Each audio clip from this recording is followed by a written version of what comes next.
अच्छा जी वीकेंड का टाइम सी घर वाले मैंने फोन किया चौधरी वापस आ जा और मैं क्या नहीं आज चौधरी लख सीधा करके जाएगा 4 रुपये कमाएगा तुहानू पता ना अंदरू लाल जिस वेले बंदे दे आ जाए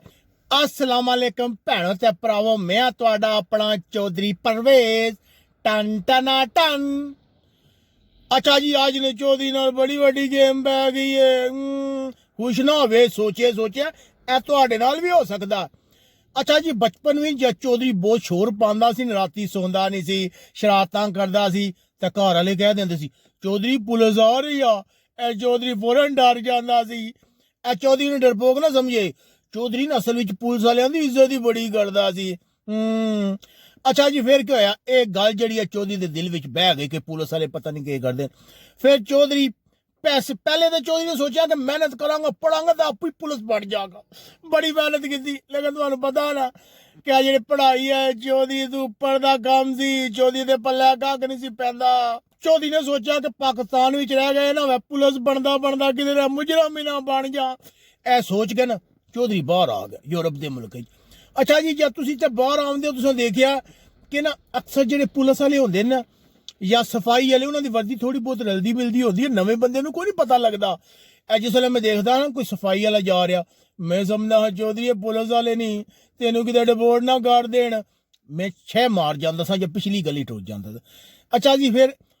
आदत बदली कोई ना कई साल गुजर गए जब मैं देखा ना कि पुलिस स्टेशन है तो मामे होणगे तो मैं क्या करता था तीसरी गली चू हो गए निकल जाता था मेरे दिल में वहम जे पाया सी ने कि बड़े होंदा वो होंदा। अच्छा जी दिन गुजरते गए फिर मैं टैक्सी चलानी शुरू कर दी थी तो लोग मैनू डराउन चौधरी पुलिस वाले जुर्माने बड़े करते नहीं बच कर भी ना तू इन्हों छेड़ी ना मैं क्या नहीं ए चौधरी का कदे सीधा जान लगे हुआ ना तो पुलिस वाले आ जान तो चौधरी खब्बे मुड़ जाए या सज्जा मुड़ जाए कि किधरे मैनू जुर्माना ना कर वो पिछे बैठी सवारी कवे ओ चौधरी ये क्या करते पिया ये सानू किधर लै गए चले मैं भुल गया। अच्छा ये सिस्टम चलता रहा कई साल इस तरह होंदा रहा। फिर एक दिन चौधरी की किस्मत हार गई पता जब बंदे की किस्मत हार जा भैड़ा वक्त आ जा फिर देर तो नहीं लगती ए चौधरी का ये वक्त नहीं आया भरावो ये तुहाडे तो भी वक्त आ सकता है एहतियात नाल गड्डी चलाया करो फिर ना कवे कि चौधरी ने दसिया नहीं। अच्छा जी वीकेंड का टाइम सी घर वाले मैंने फोन किया चौधरी वापस आ जा और मैं क्या नहीं आज चौधरी लख सीधा करके जाएगा 4 रुपये कमाएगा तुहानू पता ना अंदरू लाल जिस वेले बंदे दे आ जाए वो बंदे नू कलोन दे नहीं देंदी चंगा भला घर जांदा सा पिया नहीं। एक सवारी पकड़ ली मैं जनाबली एक सवारी पकड़ी 2 सवारी पकड़ियां फिर एक क्विज लग्या सी जेडे बंदे एप्लीकेशन वाला कम करो पता होगा 5 सवारियां करो तो कोई एक्स्ट्रा रुपये भी लभदे। अच्छा जी मैं लेट हो गया एक सवारी की दूसरी की तीसरी की चौथी की 5वीं सवारी सी आखिरी सवारी सी चौधरी ने स्पीटा लाइया टन टन कि लेट ना हो जाए किधर। अच्छा ये तो नहीं पता पुलिस वाले टना टन करना।